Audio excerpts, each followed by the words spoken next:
સપના તે દર્શાવતો હતો તે ભૂપેન્દ્ર ઝાલા હાલ ફરાર થઈ ગયો છે અને કનેક્શનની પણ વાત કરીએ, કનેક્શન પણ દૂર દૂર સુધી પહોંચી રહ્યા છે।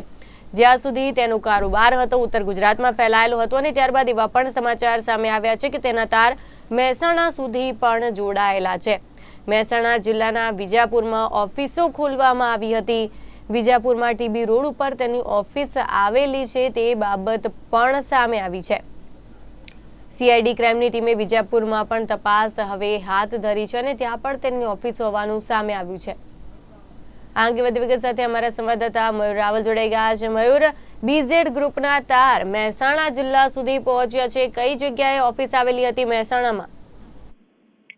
જી, મહેસાણા જિલ્લાના વિજાપુર શહેરમાં ટીબી રોડ ઉપર જે છે એ બીજેની ઓફિસ આવેલી છે અને બે જગ્યાએ આ ઓફિસ ટીબી રોડ ઉપર આવેલી છે અને ત્યાં આગળ પણ ઘણા લોકોને પોતાના ઝાંસામાં ફસાવ્યા હોવાની વાત જે છે સામે આવી છે, પરંતુ હજુ સુધી કોઈ પણ ફરિયાદી કે અરજદાર જે છે સામે આવ્યો નથી।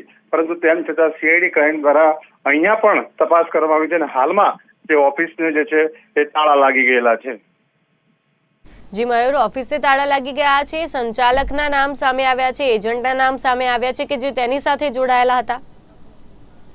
ચોક્કસ જે પ્રમાણે આખી જે ચેનલ જે સિસ્ટમ ગોઠવાયેલી છે તે પ્રમાણે આ પણ એક ફ્રેન્ચાઇઝી સ્વરૂપે અહીંયા પણ આ ઓફિસો ખોલવામાં આવેલી છે અને લોકોને રૂપિયાનું રોકાણ કરવા માટે છે લલચાવવામાં આવેલા છે અને તેના જ પગલે આ ઓફિસ અહીંયા ધમધમતી હતી। જે ફરિયાદી કે અરજદાર કહેવાય, ભોગ બનનાર કહેવાય, તે હજુ સુધી પોલીસ ચોપડે જે છે એ આવ્યો નથી, કોઈ સામે આવ્યું નથી, કોઈ અરજદાર હજી સામે આવ્યો નથી।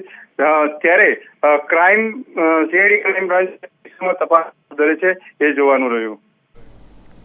જી મયુર, અને એક બાબત એ પણ છે, જ્યારે એના તાર મહેસાણા સુધી પહોંચ્યા છે, કહેવામાં આવી રહ્યું છે કે આખા ઉત્તર ગુજરાતમાં નેટવર્ક ફેલાયેલું હતું, ત્યારબાદ સૌરાષ્ટ્ર સુધી પણ તેના તાર જોડાયેલા છે, ગાંધીનગર પણ કનેક્શન છે અને બહાર એટલે કે ગુજરાતી બહાર રાજસ્થાન સુધી પણ કનેક્શન ધરાવતો હતો। ચોક્કસ જે પ્રમાણે આખી આ ચેનલ સિસ્ટમથી જે આ ઓફિસો ચાલતી હતી, ધમધમતી હતી અને લોકોને જે લાલચ આપવામાં આવતી હતી તેના કારણે અનેક જગ્યાએ જે છે એના તાર જોડાયેલા છે। તે ઉપરાંત તેના માટે કામ કરનારા જે એજન્ટો પણ ખાનગી અનેક એજન્ટો કામ કરતા હોવાનું પણ સામે આવેલું છે। તેમ છતાં હજુ સુધી જે મહેસાણા જિલ્લાની જો વાત કરવામાં આવે તો હજુ સુધી કોઈ લીગલી કાર્યવાહી થઈ છે કે એ પ્રકારની અરજી કે ફરિયાદ જે છે સામે આવી નથી। જી આભાર મયુર સમગ્ર માહિતી માટે। તો ધરપકડથી બચવા હાલ તો જે આરોપી છે, જે માલિક હતો તે ફરાર થયો છે। બીઝેડ ગ્રુપનો માલિક ભૂપેન્દ્રસિંહ ઝાલા કે જે ફરાર થઈ ગયો છે। ધરપકડથી બચવા માટે ઘર સુમસાન ભાસી રહ્યા છે અને કનેક્શન પણ દૂર દૂર સુધી તેના પહોંચી રહ્યા છે। ખાસ કરીને ઉત્તર ગુજરાતમાં તેનું નેટવર્ક ફેલાયેલું હતું, ત્યારબાદ મહેસાણાની વાત કરી, જેવી રીતે સંવાદદાતાએ જણાવ્યું કે ત્યાં પણ ઓફિસો બંધ થઈ ચૂકી છે। રાતોરાત જે ઓફિસો હતી તે બંધ થઈ ગઈ, સંચાલક ભાગી ગયા, સાથે જ એજન્ટ હતા તેઓ પણ જતા રહ્યા અને માલિક પોતે બીઝેડ ગ્રુપનો જે માલિક છે ભૂપેન્દ્રસિંહ ઝાલા તે પણ ફરાર થઈ ચૂક્યો છે। ત્યારે વિદેશમાં રહેવાનો તેણે આખો પ્લાન બનાવી લીધો હોય તેવું પણ સામે આવ્યું છે। મહેસાણાની જો વાત કરીએ તો મહેસાણામાં વિજાપુરમાં તેની ઓફિસો હતી, જ્યાં સીઆઈડી ક્રાઇમની ટીમ પહોંચી હતી, તપાસ કરી હતી। વિજાપુરની અંદર ટીબી રોડ ઉપર તેની ઓફિસ આવેલી છે। અક્ષર આર્કેડ અને સુવિધિ કોમ્પ્લેક્સ, આ બંને કોમ્પ્લેક્સ એવા છે કે જ્યાં તેની ઓફિસો હાલ આવેલી છે।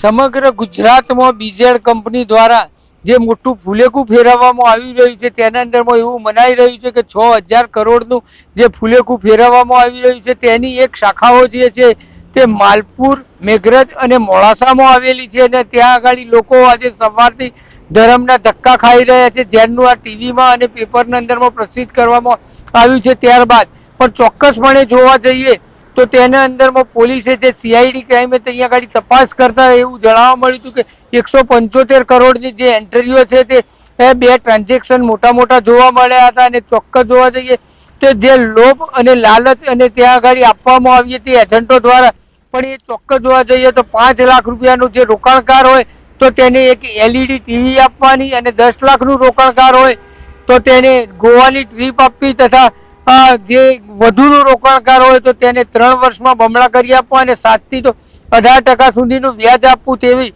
પણ કહેવત એવી છે કે લોભિયા હોય તો દુધારા ભૂખે ના મરે. આજે તેવી દશા થઈ રહી છે કેમ કે એનું કારણ છે કે આના અંદર મોટા વેપારીઓ, રાજકારણીઓ અને મોટા મોટા માથા સંડોવાયેલા છે. ચોક્કસ જોવા જઈએ તો પોલીસને જે હાથ લેપટોપ, કોમ્પ્યુટર અને દસ્તાવેજો લાગ્યા છે તેના અંદરથી કંઈક ને કંઈક મોટું મળવાની શક્યતાઓ દેખાઈ રહી છે. ભરત કડિયા, નિર્માણ ન્યૂઝ, અરવલ્લી.